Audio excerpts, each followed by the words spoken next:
In this video, I'm going to be talking about my current hybrid camera setup. Here's the story. Recently, I've found myself doing a lot more social media content for the clients that I'm working with. I've been doing a lot for my local church, and also a couple of weekends ago, I did a cadets camp for the CFA in Victoria, Australia. So the CFA is the Country Fire Authority. And that was a lot of fun. And the brief for that project was to video the camp and also take photos as well. So the cadets can have something to remember the weekend from, but also have that content to promote cadet camps in the future. Now, this was my 4th cadet camp that I've done for CFA. And for the previous camps, I found myself using my Sony FX6 and also a hybrid camera as well. So the FX6 I'd just shoot video on, and then the hybrid camera I would just shoot photos on. And I did find it a little bit annoying having to go between the 2 different cameras, but this was an annoyance created by myself. I could have shot all the video and photo on the one hybrid camera, but I really liked shooting with the Sony FX6 because of the variable ND and the motion blur that I could get from it. If I was shooting with my hybrid camera, I'd either have to crank the shutter or constantly be putting a variable ND onto the lens and then taking it off whenever I wanted to take photos. So that wasn't really something I wanted to do. So I just lived with the annoyance of going between the FX6 and my hybrid camera. And my last few hybrid cameras have been the A7RV. So I've used that to shoot both photo and video. And although people will think, oh no, A7RV, it's a 12 megapixel camera, you can't take photos with it. You can. And I did use that for quite some time, taking photos for social media. I wasn't taking photos to be blown up onto a billboard or anything really that large. So 12 megapixels was enough for me. But then I decided, no, that's not enough. I need to have more megapixels. I want to be able to deliver higher res photos to my clients. And then I got the A7 IV, and that was a great photo camera and also quite a good video camera as well.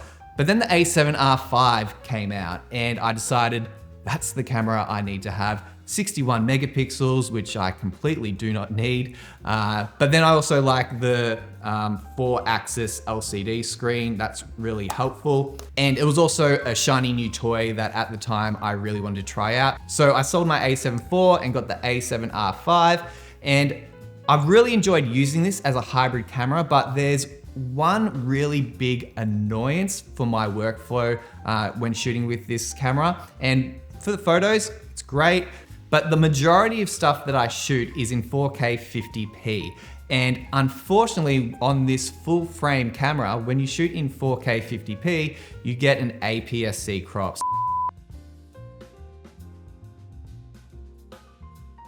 So that's one thing that is really making me look elsewhere to see what could be the perfect hybrid camera for my uses. And currently right now in June 2024, there is one other camera that has caught my eye, and that's the Sony A7 III. And that does solve the problem of shooting in 4K 50p. It's in full frame, there's no crop factor. And then also, if I did want that extra reach with my 24-70 lens, if I wanted to get that 105 stretch, I could then customize a button on the camera body to then flick into APS-C mode. So I could have the best of both worlds. I can have it all the way with my 24-70mm lens, 24mm all the way to 105 if I really want to, with that different crop factor. So that's something I'm really interested in trying out, but the biggest hurdle in me being able to do that is the price of the A7 III. And when I look online for the camera body alone, it's somewhere between 8,500 and 9,000 Australian dollars, which is a lot of money to be able to invest into a single camera, especially a hybrid camera. So I'm really hoping that in the next month or so, I've been looking at Sony rumors and all that kind of stuff that pops up into my YouTube feed. And they're talking about potentially new Sony cameras being announced this month, which shouldn't be too much of a surprise because if you've been following Sony's releases for the last few years, it does feel like every couple of months there's another camera being announced, another camera, which is good and bad. It's nice to have the options, but also it can get quite confusing as to, well, which camera is best for me? Should I get that camera or should I get that camera? It can, get a little bit confusing, but I'm hoping that Soon, there'll be another camera that's announced that is a little bit cheaper than the A9 III. I think the main reason the A9 III is so expensive is because it can shoot 120 photos per second. It's a nice party trick, but I don't need to shoot 120 photos per second.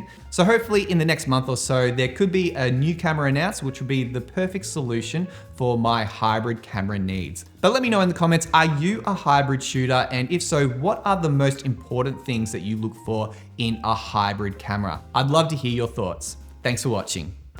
And for those wondering, my current YouTube studio setup is my Sony FX6 with the Sony 24-70 G Master 2 lens. I've got a Rode NT-G3 shotgun microphone, which is connected to this combo stand, and I'm being lit by a Amaran 60X today with the Amaran Light Dome Mini SE.